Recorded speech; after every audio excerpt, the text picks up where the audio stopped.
Okay, Shalom Aleichem everyone. We're continuing over here in the weekly Parsha, and we're beginning a new Sefer this evening, and it's Sefer VAYIKRA. And this is when we get into the world of Karbanos, of the sacrifices. And I'd like to focus in tonight on one of the interesting Karbanos. We know them mostly as the animals. Sefer Chinuch has a very long explanation of why it is that a person would end up bringing an animal to the Mizbeach, to the Beis HaMikdash, shechting it, pulling out its innards, skinning it, flaying it, burning it on the Mizbeach. Some of it is going to go for food on different ones. Some is going to be burned up completely. This is not what we know in California. PETA is not going to be very excited about korbanos. So what is the pshat that HaKadosh Baruch Hu made this world, and He made the world perfect, and everything that He placed into this world has a purpose and a reason and a place to it? Why did HaKadosh Baruch Hu tell a human being, take the korban, bring it on the Mizbeach, and do everything you have to do? And the Sefer Chinuch explains through Chazal that really when a person brings a korban onto the Mizbeach, they're supposed to think to themselves, look, I am a living being, and this animal is a living being as well. And I made a mistake, and really I deserve that Hashem should send retribution my way. But HaKadosh Baruch Hu in His infinite wisdom, He knew that man is going to make mistakes. He knew that we're going to stumble, that we're going to sin, and that we're going to falter. So He put animals into this world that have a ruach chaim, that have a spirit of life, that have the eyes that you look at. Sometimes, people, they claim that you can see the soul of the dog inside the eyes of the dog. They see exactly who that dog is.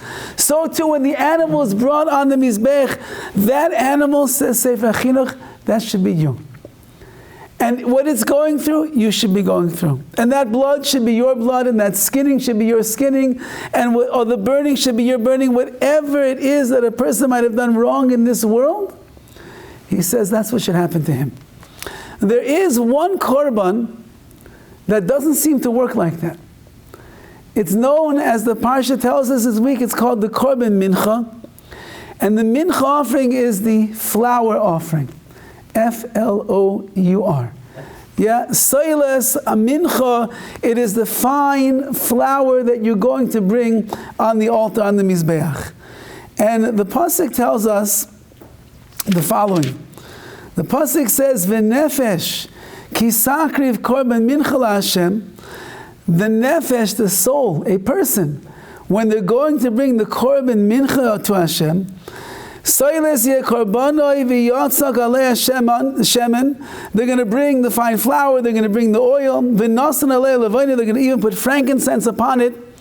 And the pasuk goes on and explains exactly how it's going to be brought, how you do what's called kamitza. You take a little bit into your hand like this, and there's a few rules that we have to get straight tonight.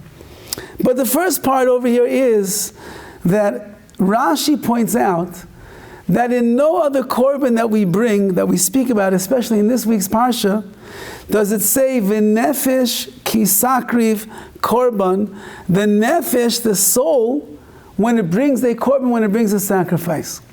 Why suddenly by the korban mincha are we speaking about the soul of man when he offers this korban? And so Rashi says so beautifully, Lo nemar nefesh b'chol korbanos nedava. This word nefesh, the soul of the person, is not mentioned by any of the other generous offerings, the offerings that people do as a nedava, as a gift offering. Ela b'mincha, except by the korban mincha. Why? Because mi darchoi is nadev mincha. Who is the one that is accustomed to normally offering a korban mincha? Says Rashi, ani, a poor man. A poor man is the one that is going to offer. He can't afford an animal, can't afford a cow, a sheep, a goat, but a little flour he could afford. So Omar Kodesh Baruch Hu, Hashem says, Malo ani alav ki'ilu hikriv nafsho. I will look at it as if this man who's bringing some flour and some oil and some frankincense, and he's putting it onto the Mizbeach, I will look at it as this man has brought his nefesh, his soul. Just like by the other korbanos when you're bringing a big animal. So we say that it's really like the animal's in place of me, because he's a Baal Chaim, he's a living animal, living creature. I'm also a living creature. When it comes to the mincha, when it comes to the fine flour, it's not living. And it's certainly not the same amount of money as a korban of an animal, of a behemoth. And therefore it seemingly cannot accomplish the same thing that a regular korban will. Says the Torah, it's not true. That when a poor man comes with whatever little money he can scrape together, and he brings the flour offering before the Rebbeinu Shalom, says HaKadosh Baruch Hu, nefesh, it is as if your soul is that which is being brought before me, says Hashem. I look at it no less than any other korban that there is in the world. And this is the power of the korban mincha. No matter how much money you have or you don't have, no matter what you could afford or you cannot afford, as long as you're coming with your heart and your soul and you're bringing with your nefesh, with yourself, Hashem says it works. Kapara, atonement, whatever you would like, that's what it's going to come and work for. Says the Torah the following: there is a very important halacha by the case of the korban mincha, and that is you are never allowed to have seor. You're never allowed to have leavened bread. What are you going to do with this oil? So how are you going to make it look beautiful in front of HaKadosh Baruch Hu? So one of the things is that we bake it into something. What are we going to bake it into? Says the Torah, you're not going to bake it into a big loaf of bread, and you're not going to add any honey into this bread. It's going to be as simple as it possibly can. Says the Torah, you know what you're going to make? You're going to make matzah out of this flour. It's just the water, just the flour and the oil and this frankincense. And you're going to make it into a matzah cake, and you're going to bring it before HaKadosh Baruch Hu. The way that the poor man ends up bringing in his sacrifice is by offering a piece of matzah to Hashem. Now, in our day and age, we can understand, matzah right now costs about $48 a pound, and that's on a good day. Yeah, and on a not so good day, it's about $55 to $60 a pound, depending on your different preference of all of the chumras, of all the stringencies. So we can understand. So to bring matzah that's worth so much money, it's like a little cow itself that brings worth so much money. So you're bringing and you're affecting your atonement in the eyes of Hashem. But the Torah is telling us that in order for a poor man to bring this korban in the best possible way, he's going to bring it as a matzah cake and offer it before HaKadosh Baruch Hu. What is so glorious in the eyes of Hashem about matzah, that itself is like the nefesh, like the soul of the person that's bringing it is standing before Hashem, and Hashem says, I will deal with you like I deal with every other korban under the sun, no less than a large cow, than a sheep, than a goat. Your matzah is good enough for me. Of course, when we hear the word matzah, we should be thinking to ourselves about the Yom Tov of Pesach that is coming up, because everything in Pesach revolves around the matzah, the shmur matzah that we guard, and we make sure that it has all of the halachas, all the details inside of it. And matzah is the lechem demnusa, it is the bread of our amunah, of our faith. It is the bread of our geula, the lechem of our redemption. And it is the bread, of course, as we say in the very beginning of the Haggadah, it's also halach ma'anya, it is the bread of our affliction, of our poverty, the impoverished life of the Jewish people. Now, what is so miraculous and what is so unique and what is so special about matzah? I remember many years ago, I believe probably close to 30 years ago, when I was a bacher learning in yeshiva in Eretz Yisrael, we used to go to families in Yerushalayim for Shabbos meals, for Yom Tov meals, and certain families that we clicked with and connected with, we became very close to. There was a family that was there, we'll call them the Meyer family, and they were holy Jews living in a city called Mattersdorf in Yerushalayim. And I think back all these years, there's three very important things they taught me in the world of Avodas Hashem. One year I went to their house on Sukkot, and they had like somewhat of a two-story house. You came on the top, you came on the regular floor, and then there was a downstairs. And the sukkah was downstairs. I came in, and the Rav of the house welcomed me in, and we began talking, and suddenly in the middle of the sentence, he goes like this, and he goes, "Follow me." And we walk down the stairs, and we walk into the sukkah, and the minute we walk into the sukkah, he says, "Why should we waste our words by the front door when every word that you say in the sukkah is an extra mitzvah? It's better for us to speak here inside the sukkah." That was one thing I remember. The other thing is that they had a son, very special, sweet boy, who began struggling at a rather young age. Maybe he was like 16 years old. And this is 30 years ago. It wasn't so in style to struggle in your Yiddishkeit. And at a certain point, the father came to me one day in yeshiva and he says, "You know, my son is struggling a bit. Do you think maybe you'll be able to learn with him? Could you give him a little chizuk? Maybe you tell him how good it is to be a Jew. Maybe you could learn with him." And I learned with this young boy, Aaron was his name, and we started learning, but the words were not hitting the mark. And the next thing I know, he's out of school. And the next thing I know, he's wandering the streets. And the next thing I know, he's walking in the city of Mattersdorf, and he's wearing his IDF Chayal uniform. He had left the world that he was in, and he went into the army. Now, his parents, these very, very Haredi Jews in Mattersdorf, which is a very serious neighborhood in Eretz Yisrael, so it was a very big shock to them, everything that was going on. But I will never forget that with all of that, and again, like I said, it's before it was so in style and in fashion to have kids that are struggling and off the derech, they showered this kid with love and acceptance like you never saw before.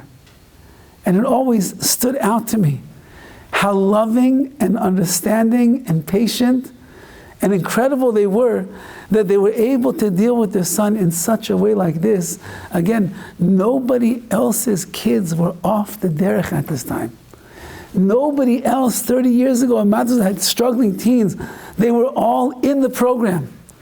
And yet this mother and this father, who had many dreams and plans for their son, they dealt with it in a beautiful and wondrous way. And the last thing was when I was by them for Pesach.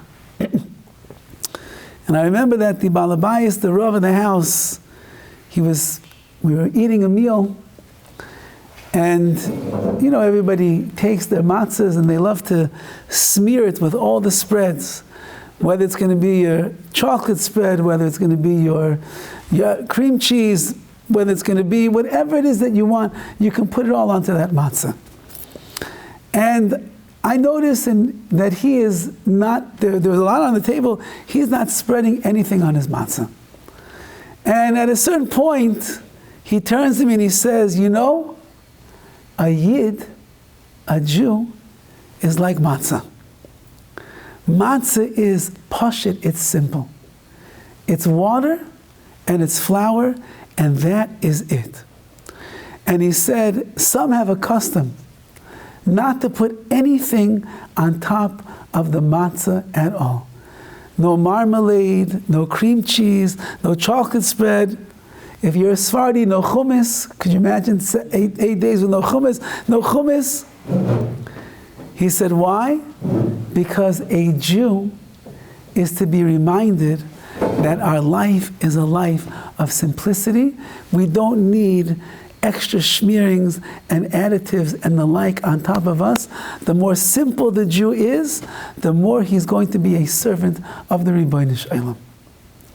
And this always stood out to me as a very powerful message that takes place on the Yom Tov of Pesach, while we're busy eating our matzah, we know that when it comes to eating the achilas matzah for the mitzvah, you cannot have anything else in your mouth. It's just the matzah itself. Yes, when you get to the korach sandwich, then we load it up. But besides that, it's just the matzah itself. In the korban mincha, which we are learning over here, there is a mitzvah, and it is that there is no sa'or, there is no leavening that will take place with this flour. At best, you're going to offer HaKadosh Baruch Hu matzah on the Mizbeach. And why is it that we're going to offer the matzah on the Mizbeach? I'm a poor man, there's not much else that I can offer. But at least let me make a loaf of bread. No bread. Because as we know from the world of Pesach, bread and leavening is always, that means the inflated ego of a person. And the Jew that is coming to stand before the Ribbono Shel Olam, he always comes in a way of great humility. He always stands before HaKadosh Baruch Hu as a servant of the Ribbono Shel Olam. When he comes to HaKadosh Baruch Hu and he wants to offer it up, he comes in a way that he shows his servitude, his being subjugated, and that he is someone that doesn't have a grandiose idea of himself. I'm here to serve you, Hashem. The matzah is the bread of our humility. The matzah is the lechem oini, it is the bread of our affliction. It is the bread that Paro fed over to the Jewish people when we were in Mitzrayim, because he wanted that we should have something that we're going to be able to stick to our ribs with and work in the fields hour after hour, day after day, as much as we possibly can. And yet that matzah, that on one hand is the lechem oini, the bread of our affliction, by the end of the Seder, the matzah is becoming the bread of our geula, of our redemption. How could the matzah that we hold up at the beginning of the Seder, which we proclaim is the lechem oini, the bread of our affliction, how do we then say at the very end of the Seder, matzah zu shanu oichlin? This matzah that we are eating is because it is the bread that had no time to rise, because the geula came in a moment, and it is the bread of our geula, of our redemption. And the answer, perhaps, as we are saying tonight, is because the real redemption of a person, the real geula, the real freeing of the person, is when a person will live a life of great humility.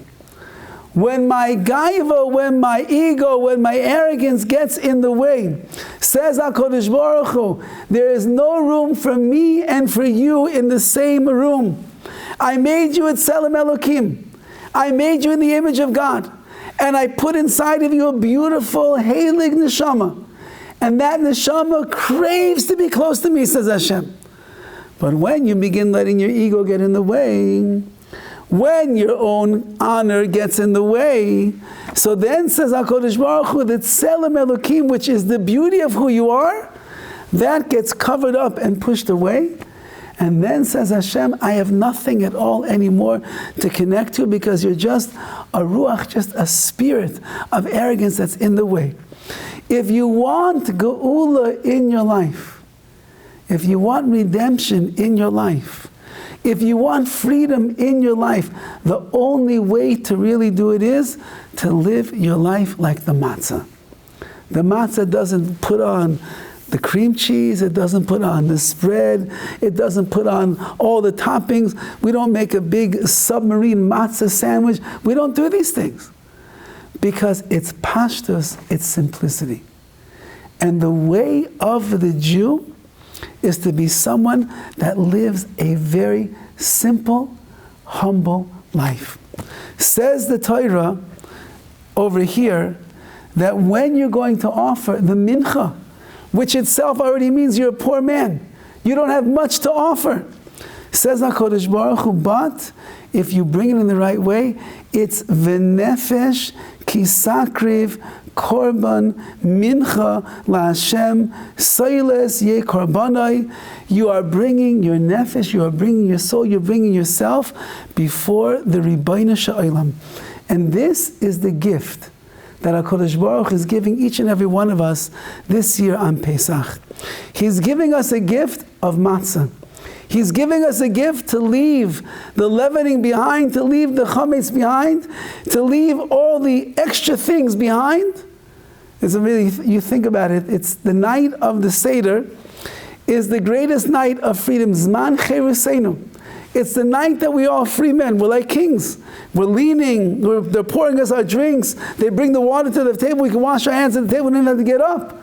It's the night of Cherus. A king only eats the finest of foods.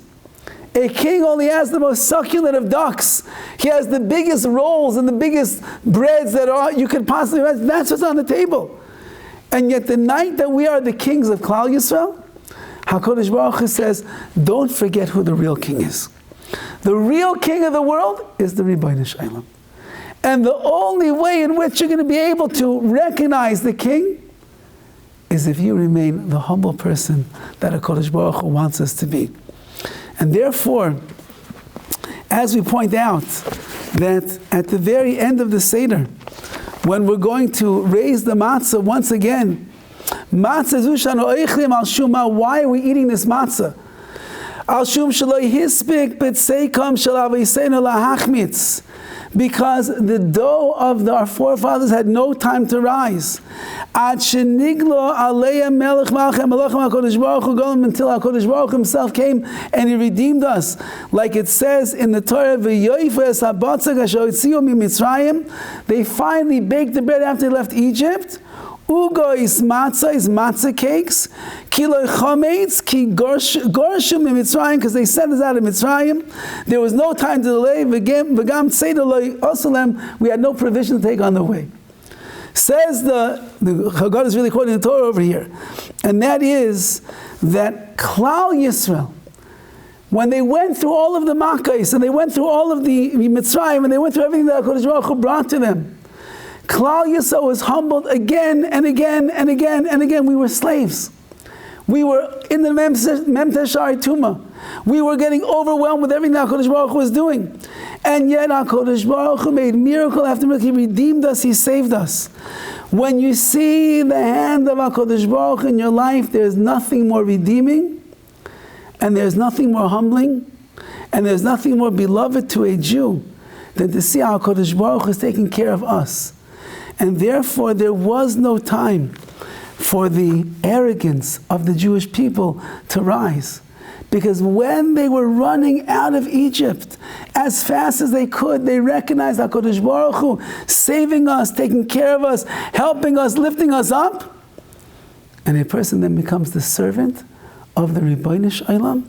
And we serve HaKadosh Baruch Hu in the way that is best. How do we do that? I have to be the humble servant before Hashem. If HaKadosh Baruch Hu is the master of the world, and HaKadosh Baruch Hu controls the entire world, and Hashem makes everything exactly right the way it's supposed to be, and I really on my own, I cannot do anything without Hashem, so then I have nothing to be haughty about. I have nothing to gloat about. I have nothing to be proud about. I have to, in today's generation, we have to pat ourselves on the back a little bit. When we wake up in the morning and we actually got out of bed before 9 o'clock, we have to pat ourselves on the back. When we were about to scream and yell at our wives and we only screamed, we didn't yell, we have to pat ourselves on the back. When we are trying to give stuck and it's so hard sometimes, and we give, even if it's minimal, we give, we have to pat ourselves on the back. We come to shul, we make it crack of dawn in the morning, and we put on our tefillin, and then we fall asleep. Baruch Hashem, we made it here. We have to pat ourselves on the back. But ultimately, says HaKadosh Baruch Hu, the real acknowledgement is HaKadosh Baruch Hu himself is the one that is doing everything, and our job is to be the humble servant before Hashem. If a person does that, they remain simple. They don't have all of the airs about them. They don't have all the extra additives on top of them. If a person remains like that, so then as the Yom Tov of Pesach comes upon us, l'tova, for our benefit and for our good, a person is going to walk away from 2 nights of the Seder and the entire week of Chol HaMoed and the last days of Yom Tov. We're going to walk away as a person that has submitted ourselves to Hashem. And then we can take the chizuk, the inspiration of Pesach, take the inspiration of the Zman Chayvusenu, take it with us, and live the rest of the year, because what comes after Pesach is Sfiras HaOmer, and Sfiras HaOmer leads us into Shavuos. The only person that could really be makabel, could accept the Torah, is the one that is standing humbly before Hashem. When Klal Yisrael said Naaseh v'nishma, Naaseh v'nishma, when they stood by Har Sinai, means HaKadosh Baruch Hu, we don't know anything, you know everything. And therefore, Naaseh we will do, v'nishma we'll understand later what it is that you're exactly telling us, because we recognize if you're offering us the Torah, there's nothing better in the entire world, we'll take it. Now, a hardy person cannot do that. A hardy person has to understand. He has to make sure that it's good for him. He has to make sure it's going to fit into his repertoire. He has to make sure it's good for his portfolio. He has to make sure everything that's good. A Jew who's humble, he says, HaKadosh Baruch Hu, Naaseh v'nishma, I accept it all upon myself because I stand humbly before you. We live in a generation where humility is not from the leading traits of our leaders. It's not from the leading traits of the people around us. There's a lot of gaiva, there's a lot of arrogance and a lot of haughtiness that is going on in the world today. But as Klal Yisrael has survived every single gullus that we are in, and the gullus has never swallowed us up, rather we have always gone above and beyond that. So this is one of the areas that we have to work on also in these times. The more that you will see that there is a generation of people that are balei gaiva, the more humble HaKadosh Baruch Hu wants us to be. The more arrogance you will sense on the streets and in the ads and in the magazines, the more that you will sense, the more HaKadosh Baruch Hu wants us to be that nation that is living humbly before Hashem.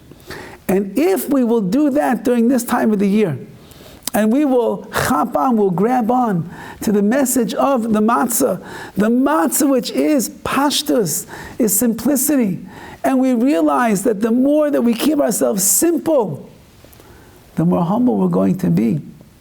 The more that we keep other additives out of our life, the more subservient we're going to be to Hashem.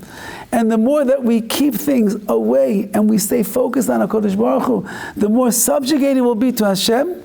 So then that will be the ultimate chayvusenu. If you think about it, gaiva is a very natural thing. Because everybody has a ruach, everybody has a spirit inside of them. Everybody has a self-image of how they look at themselves. And the self-image that I have of myself is what inflates and inflates and inflates and makes me believe that I'm someone that I'm really not. And therefore, in order to combat that, we have to go the other direction. And the other direction is, Hashem, you run the world. HaKadosh Baruch Hu, you've given me everything. HaKadosh Baruch Hu, Akol b'yidei Shemaim, everything I have in my life is all from you. And therefore, I really have nothing to be so actually proud about, because whatever I have, you have given me. And therefore, I'm grateful to you, and that gratefulness brings me to a level, a place of humility, and that humility, be'ez Hashem, is going to keep us on the right path, and is going to keep us the free men and women that we're supposed to be over this Yom Tov of Pesach, and is going to bring us to a beautiful, beautiful Yom Tov, a Yom Tov of Matzah and that chametz, like the mincha offering. The mincha offering, it was an offering before Hashem.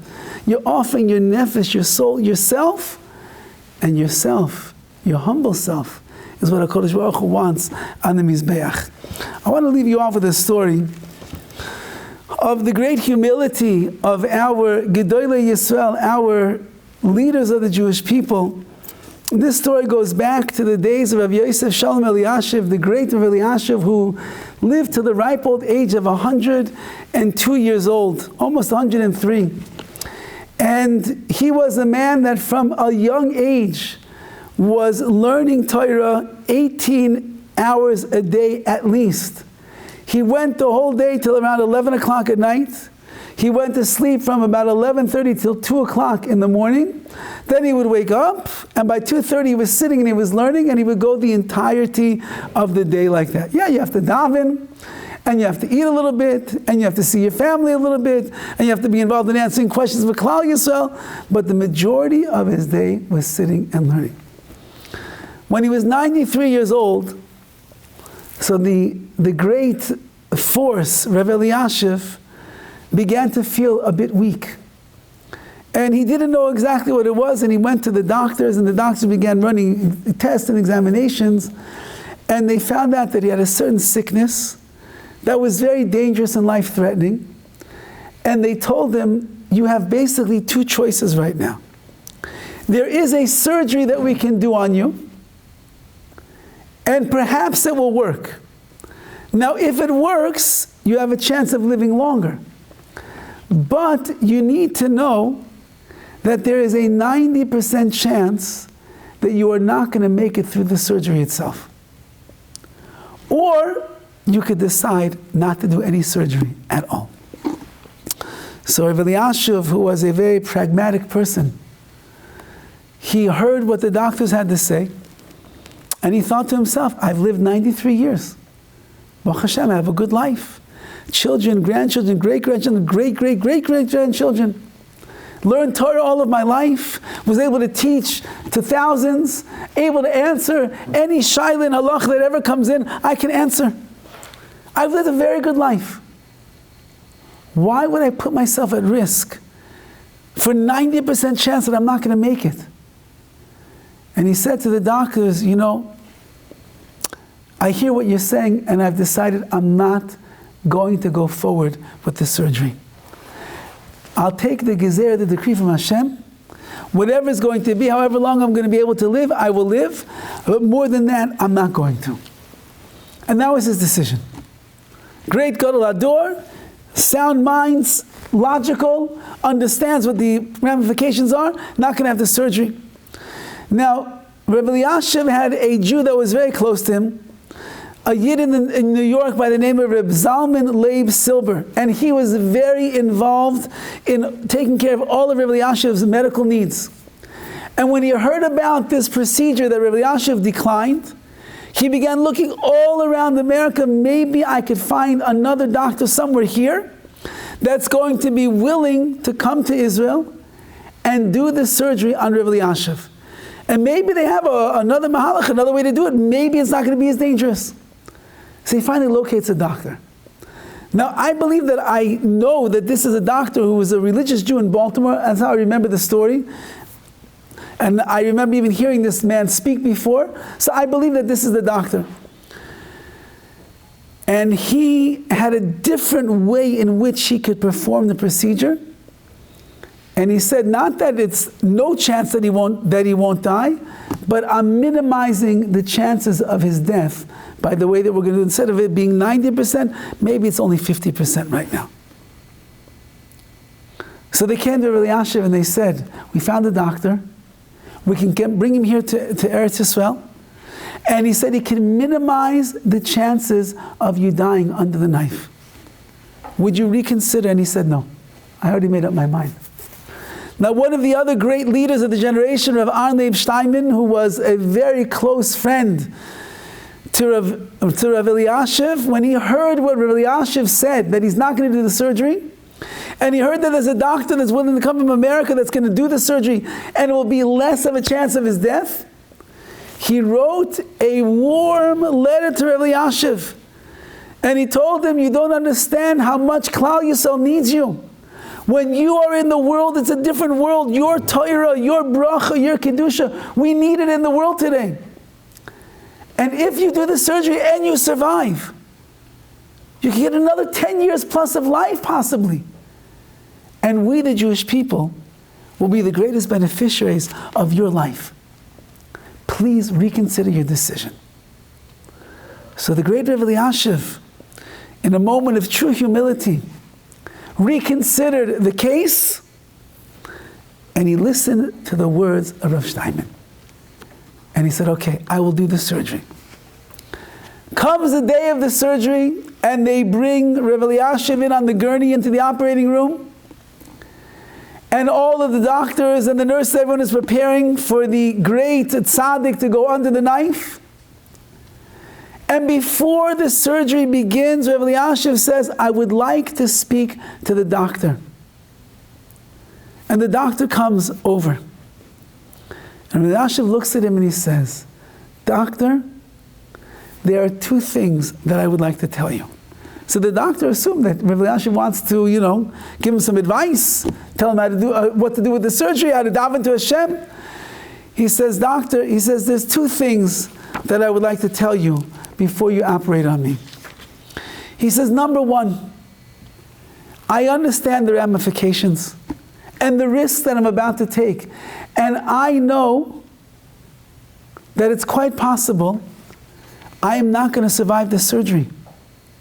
Is that true, doctor? And the doctor looks back and he says, yes, it is. He says, I want you to do me a favor. If I don't make it out of the surgery and I die on the operating table, I don't want you to ever feel guilty that it's your fault that I passed away. You are doing your job as a doctor. You are trying to save my life. And whatever HaKadosh Baruch Hu decree, that will be Hashem's decree.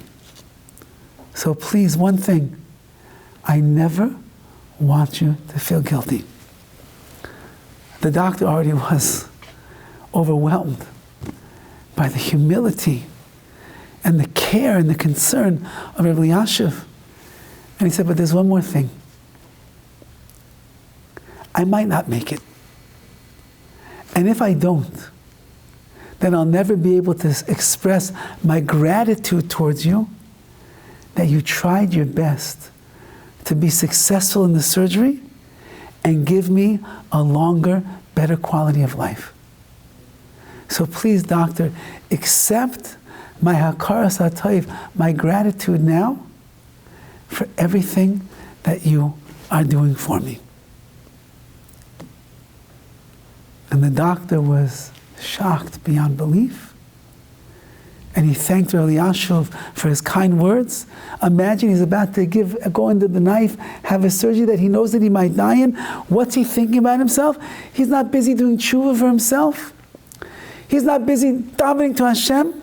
He's spending the last minutes before they're about to put him under the anesthesia, making sure that he expresses himself properly to the doctor who is willing to take the chance. In the end, the surgery was a much greater success than anyone could have imagined. And Rabbi Elyashiv lived for another 10 years as a result of that surgery. That's not the end of the story.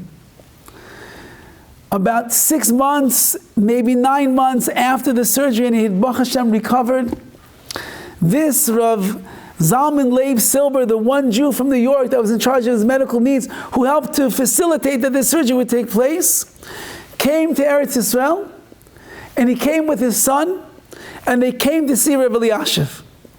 And as they were getting ready to leave their meeting with Elyashiv, he said to him, he says, Rebbe, could you give a bracha to my son? His son was a young boy. Can you give a bracha to my son? So Elyashiv lifts up his hand, and he puts it on the son's head, and he begins to give him a bracha. And Rav Zalman Leib said, Rebbe, can you put both hands on his head? It'll be a bigger bracha, put both hands on his head. So Rabbi Elyashiv said, you don't understand. I hold like the opinion of the Vilna Gaon. And the Vilna Gaon holds that the only people in the world that are allowed to bless another person with both hands on the head are Kohanim. But any other Jew that wants to offer a bracha and he wants to put out his hand on their head, it's only one hand. I'm not a Kohen, and I hold to the Vilna Gaon, and therefore I only use one hand, not two hands. So Zalman Leib says, I don't understand. About a year or so ago I was here, and I was with my son, And my mother was standing here together. My mother was with us, and she was taking a picture, and you ended up putting both hands onto my son's head when you gave him a bracha. And Rabbi Yashiv said, you don't understand. He said, at that time, your mother was here, and she was taking a picture. And I knew that it's going to look better in the pictures if I use two hands instead of one. He says, but now there's no cameras rolling, so I'm only using one hand. So he said, but Rebbe, if you hold of the opinion of the Vilna Gaon, that you should only use one hand, why did you use two? He said, because I know that your mother lives with you. And I know that you are the one that takes all of my emergency calls from the doctors at all hours of the night. But your mother is a God-fearing woman. And when the phone rings in that house in the middle of the night, who answers the phone? Your mother does. Before she wakes you and before she bothers you in the sides, is it because nefesh, matter of life and death? She's the one who answers the phone. So I have tremendous amount of gratitude towards your mother for everything that she does in taking care of my health. For that, I put two hands on your son's head while she was taking the picture instead of one. Now it's important to note, at the time of this story, Rav Eliashiv had over 1,000 descendants. Children, grandchildren, great-grandchildren, great-great-grandchildren, great-great-great-great-grandchildren. And he blessed many of his descendants over the years, and not one descendant could ever recall that he put two hands on their head ever. It was only one hand on their head. But in his great humility and his gratitude for the woman who would answer the phone in the middle of the night dealing with his health needs, he broke his custom and the way that he understood the halacha, and he put the two hands on the head of the boy to make sure that the picture looked even better than it did before. Says the Torah, this is the life of a Jew. There was nobody more simple. Rabbi Eliashiv once came to his wife and he said, he came home for dinner one night and he said, somebody asked me, what bracha do you make on pizza? And I told them, I don't know what pizza is. And she says, my dear husband, that's what I'm serving you for dinner. That's what you're eating right now. Oh, that's pizza? Okay, the bracha is like this. He was a man of simplicity, of humility. And in the humility was greatness. And in the greatness is the connection to Hashem. And in that, there's a cherus, there's a freedom. I'm not bound by anything around me. It's between me and the Ribbono Shel Olam. May we be Zoichem Yetz Hashem as the Yom Tov of Pesach is rapidly approaching us, and we are putting in our best efforts to clean out all of the chametz. The spiritual chametz that we got to clean out of ourselves is the gaiva and the arrogance and the inflated ego. And when we do that, what are you left with? Matzah. What is matzah? Like that rabbi told me 30 years ago. It's the pashtus, the simplicity of a Jew. And if we walk out of Pesach with that, even a little bit of that, we accomplished a lot in our world of humility, in our world of avodas Hashem, in our world of cherus, of true freedom, for our neshamas to be Dovid, to be close to the Ribbono Shel Olam. Have a wonderful Chag Kosher v'Sameach. I don't think there'll be a class next Wednesday. I'm sure all of you will be busy scrubbing your cabinets to get rid of all of the chametz in the cabinets and on the walls of our heart as well. Be'ezras Hashem. All the best, everyone.